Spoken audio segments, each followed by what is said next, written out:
Hi friends, welcome back to secret of Kerala kitchen. അപ്പോൾ ഇന്ന് നമ്മൾ ഉണ്ടാക്കാൻ പോകുന്നത് ഒരു ആവോലിക്കറിയാണ്. തേങ്ങാപ്പാലൊക്കെ എഴുതി ഒരു നാടൻ സ്റ്റൈൽ ആവോലിക്കറി. എന്തൊക്കെയാണ് ഇൻഗ്രീഡിയൻസ് നമുക്ക് നോക്കാം. ഇതൊരു 1 കിലോ ആവോലിയുണ്ട്, തേങ്ങാപ്പാൽ, സവാള, തക്കാളി, കറിവേപ്പില, ഇതൊരു 10 പച്ചമുളകുണ്ട്, നമ്മൾ ആവശ്യത്തിനുള്ള വെളുത്തുള്ളി, വെളിച്ചെണ്ണ, മല്ലിപ്പൊടി, മഞ്ഞൾപ്പൊടി, മുളക് പൊടി, ആവശ്യത്തിനുള്ള പുളി, കുരുമുളക്. ഇത്രയാണ് നമുക്ക് ആവോലിക്കറിക്ക് ഇന്ന് ആവശ്യമായിട്ടുള്ളത്. നമുക്കപ്പോൾ കുക്കിങ്ങിലോട്ട് പോവാം.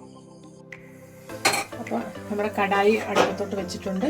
ഇനി ഇതൊന്ന് ചൂടായി വരുമ്പോൾ ഇതിലോട്ട് നമുക്ക് വെളിച്ചെണ്ണ ഒഴിക്കാം.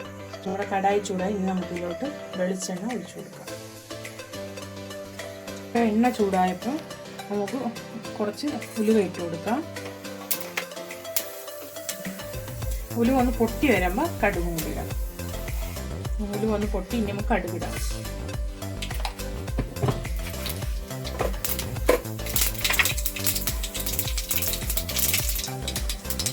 ഇനി നമുക്ക് കറിവേപ്പില ഇടാം.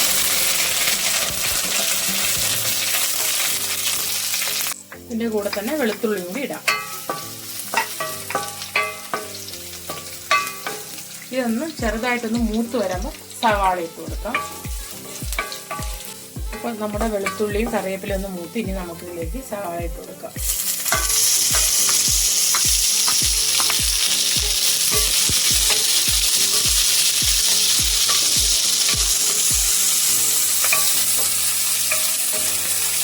ഇതിൻ്റെ കൂടെ അല്പം ഉപ്പും കൂടി ഇടാം.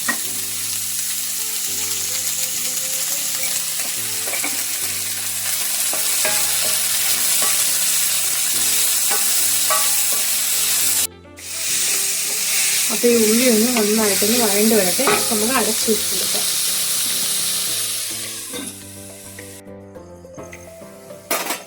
അപ്പോൾ നമ്മുടെ ഉള്ളിയൊക്കെ നന്നായിട്ട് വഴണ്ട് വന്നിട്ടുണ്ട്. ഇനി നമുക്ക് ഇതിലോട്ട് പൊടികളിടാം. ആദ്യം മഞ്ഞൾപ്പൊടി, ഇനി മുളക് പൊടി,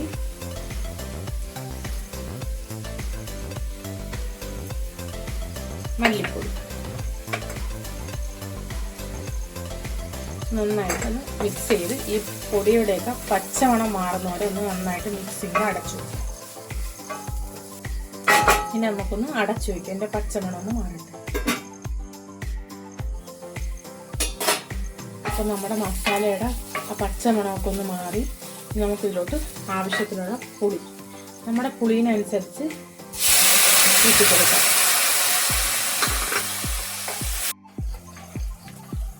ഇനി നമുക്കിതിലോട്ട് ആവശ്യത്തിനുള്ള വെള്ളവും കൂടി ഒഴിച്ചു കൊടുക്കാം. ഇത് നന്നായിട്ട് തിളക്കട്ടെ. തിളയ്ക്കുമ്പോൾ നമുക്ക് ഇതിലോട്ട് മീനിടാം. അടച്ചു വെച്ച് നന്നായിട്ട് തിളക്കട്ടെ. അപ്പോൾ നമ്മുടെ കറി നന്നായിട്ട് തിളച്ചിട്ടുണ്ട്. ഇനി നമുക്ക് മീൻ ഓരോന്നായിട്ട് ഇതിലോട്ട് ഇട്ട് കൊടുക്കാം.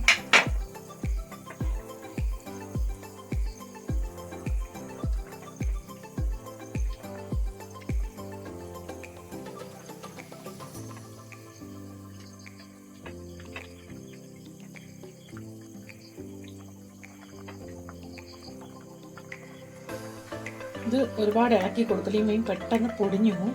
ഒന്ന് സിമ്മിലിട്ട് ഒന്ന് കുക്ക് ചെയ്തെടുക്കാം.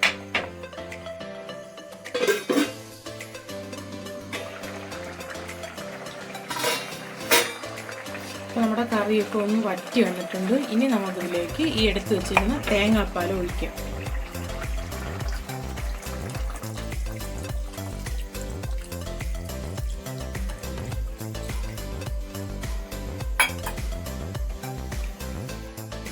ഈ മീൻ മുങ്ങി കിടക്കുന്ന രീതിയിലാണ് ഇപ്പോൾ നമ്മൾ തേങ്ങാപ്പാൽ ഊറ്റിയേക്കുന്നത്. ഈ തേങ്ങാപ്പാൽ കിടന്ന് ഇനി ആ ബാക്കി മീൻ വേവണം. ഇപ്പം ഇതിൻ്റെ കൂടെ നമുക്ക് എടുത്ത് വെച്ചേക്കുന്ന പച്ചമുളകും തക്കാളിയൊക്കെ ഇടാം.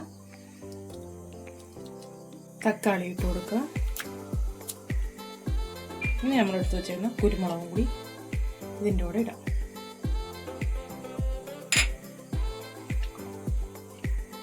ഇനി ഇത് നല്ല സിമ്മിൽ കിടന്ന് നന്നായിട്ട് തേങ്ങാപ്പാലൊക്കെ ഒന്ന് കുറുകി വരട്ടെ.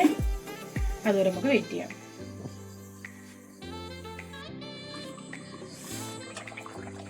അപ്പോൾ നമ്മുടെ ആവോലിക്കറി നല്ല തിളച്ച് കുറുകി വന്നിട്ടുണ്ട്. തേങ്ങാപ്പാലൊക്കെ നന്നായിട്ട് കുറുകി വന്നിട്ടുണ്ട്. ഇനി നമുക്ക് ഗ്യാസ് ഓഫ് ചെയ്യാം. അപ്പോൾ നമ്മുടെ കറി ഇവിടെ റെഡി ആയിക്കഴിഞ്ഞു. നല്ല കേരള സ്റ്റൈൽ ഒരു തേങ്ങാപ്പാലൊക്കെ വെച്ച് നല്ലൊരു ആവൂലിക്കറി റെഡിയായി. എല്ലാവരും ട്രൈ ചെയ്ത് നോക്കും. ഫീഡ്ബാക്ക് അറിയിക്കണം. ഞങ്ങളുടെ ചാനൽ സബ്സ്ക്രൈബ് ചെയ്യുക, ലൈക്ക് ചെയ്യുക, ഷെയർ ചെയ്യുക.